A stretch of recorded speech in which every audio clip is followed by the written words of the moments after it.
મને લોકોએ એવું બી કીધેલું છે કે તું જે આ ફોર્મ ભરે છે એ પૈસાનું વેસ્ટ છે. મને મારું work as a legal assistant બહુ જ હેલ્પફુલ હતું મને મેન્સમાં ખાસ.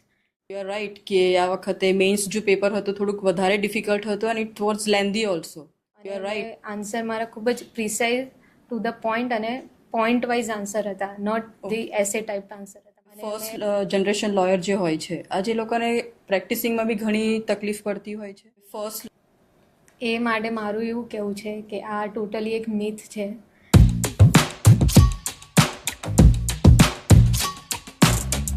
કહેવાય છે કે ફર્સ્ટ એટેમ્પ જે હોય છે ખાલી શીખવા પૂરતું જ હોય છે, પરંતુ જે મહેનત અને ડેડિકેશન જોરદાર હોય છે તો ઈશ્વર બી કંઈક એવો જ કમાલ કરે છે કે તમે ફર્સ્ટ એટેમ્પમાં જ સક્સેસ મેળવી શકો છો. સો આવી જ કંઈક સ્ટોરી આજે આપણા ગેસ્ટની છે. So please most welcome Monika Od, જેમણે Gujarat judiciary exam successfully clear કરી છે. સો મોનિકાજી, તમારું સ્વાગત છે આજના અમારા પોડકાસ્ટમાં. Thank you.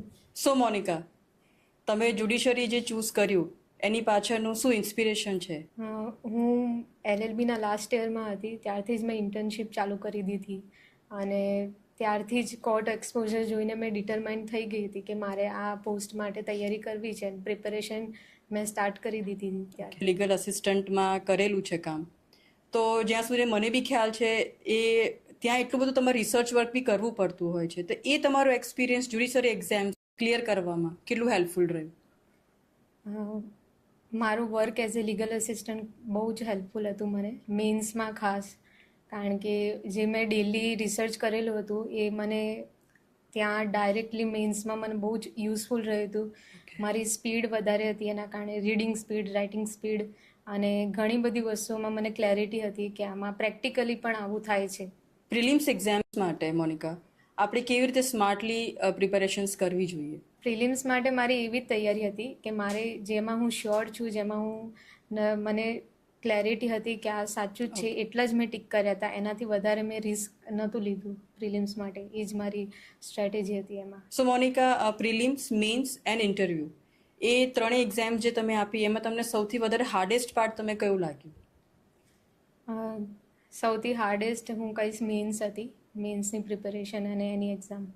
You are right કે આ વખતે મેઇન્સ જો પેપર હતું થોડુંક વધારે ડિફિકલ્ટ હતું અને ઇટ વોઝ લેન્ધી ઓલ્સો. તો તમે એ વસ્તુને કેવી રીતે તમે ક્રેક કરી છે? મેન્સને આન્સર રાઇટિંગમાં મેં મારા બધા જ આન્સર બહુ જ પ્રિસાઇઝ હતા અને ટુ ધ પોઈન્ટ હતા. જે ક્વેશ્ચન ડિમાન્ડ કરતું હતું એ પ્રમાણે જ મેં આન્સર લખ્યા હતા. જેમાં ડેફિનેશન માંગી હતી એમાં મેં ડેફિનેશન લખી હતી, ઇલસ્ટ્રેશન જેમાં માંગ્યું હતું એમાં જ મેં લખ્યું હતું અને મેં આન્સર મારા ખૂબ જ પ્રિસાઇઝ ટુ ધ પોઈન્ટ અને પોઈન્ટ વાઇઝ આન્સર હતા, not the essay type answer હતા મારા. Okay, nice. અમે એવી સાંભળ્યું છે મોનિકા કે ફર્સ્ટ જનરેશન લોયર જે હોય છે આજે લોકોને પ્રેક્ટિસિંગમાં બી ઘણી તકલીફ પડતી હોય છે, તો જ્યુડિશરીમાં તો એનાથી વધારે હશે, તો એની માટે તમારું શું કહેવું છે? એ માટે મારું એવું કહેવું છે કે આ ટોટલી એક મિથ છે.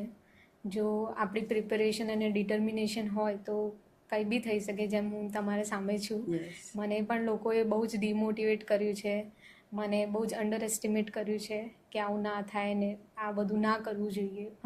મને યાદ છે ક્લિયરલી, મને લોકોએ એવું બી કીધેલું છે કે તું જે આ ફોર્મ ભરે છે એ પૈસાનું વેસ્ટ છે અને કે આવું બધું કંઈ ના થાય, એક્ઝામની પ્રિપેરેશન કરવાથી કશું જ ના થાય. પણ મેં એ વાતોથી ઇન્ફ્લુઅન્સ થયા વગર મેં જે મારા હાથમાં હતું મેં મારી પ્રિપેરેશન સ્ટાર્ટ કરી દીધી હતી અને એના પર મેં ટ્રસ્ટ રાખ્યું હતું અને મારાથી બેસ્ટ થાય એટલું પોસિબલ મેં મારી મહેનત રાખી હતી અને એ જ પ્રમાણે બસ એ થયું છે આગળ બધું, હોપફુલી. સો મોનિકા, આ તો આપણે બધી વાત, ચલો તમારા કેવી તમારી એક્ઝામ્સ ગઈ, શું થયું, આપણે એના વિશે વાત કરી. હવે મને ખાલી એટલું જણાવો કે મૂવ લો એકેડેમીમાં એવો કયો મોમેન્ટ છે તમારી માટે જે તમારી લાઈફ ટાઈમ માટે તમને યાદગાર રહેશે અને જે તમને ઓલવેઝ તમને ઇન્સ્પાયર કરતું રહેશે તમારી જિંદગીમાં? મૂવ લો એકેડમીથી મને ખૂબ જ સારા અને લાઈફ લોંગ ફ્રેન્ડ્સ મળ્યા છે અને જેમના કારણે મારી જર્ની, પ્રિપેરેશનની જર્ની ખૂબ જ સારી રહી હતી. અને સાથે સાથે મુમેન્ટ્સની વાત કરું તો જે વિથ એક્ઝામ્પલ જે ફેકલ્ટી સમજાવતા હતા એ ખૂબ જ હેલ્પફુલ રહેતું હતું અને ઇઝી રહેતું હતું કોન્સેપ્ટને સમજવા માટે. એના કારણે ખૂબ જ ક્લેરિટી આવી હતી કોન્સેપ્ટમાં.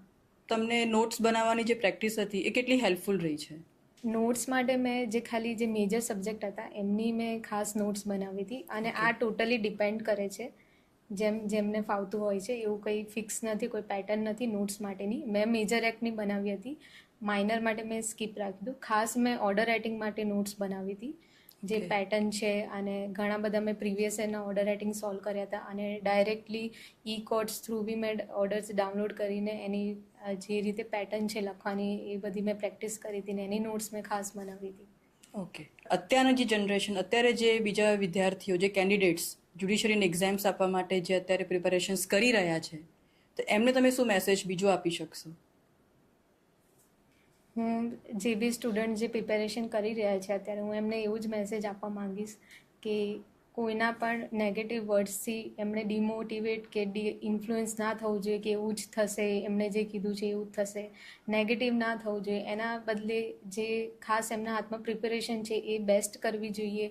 ખાસ પ્રીવિયસ એના પેપર સોલ્વ કરવા જોઈએ. મેં બધા પ્રીવિયસ એના પેપરને સબ્જેક્ટ વાઇઝ સોર્ટ આઉટ કર્યા હતા અને પછી મેં બધા જાતે સોલ્વ કર્યા હતા. અને બધી કોન્સેપ્ટ ક્લેરિટી એકવાર હોવી જોઈએ. એવું નથી કે ખાલી પ્રીવિયસ યરના ક્વેશ્ચન જ સોલ્વ કરવા જોઈએ. બધું ગો થ્રુ એકવાર હોવું જોઈએ મેન્સ માટે ખાસ, અને બાકી you are good to go. Thank you so much.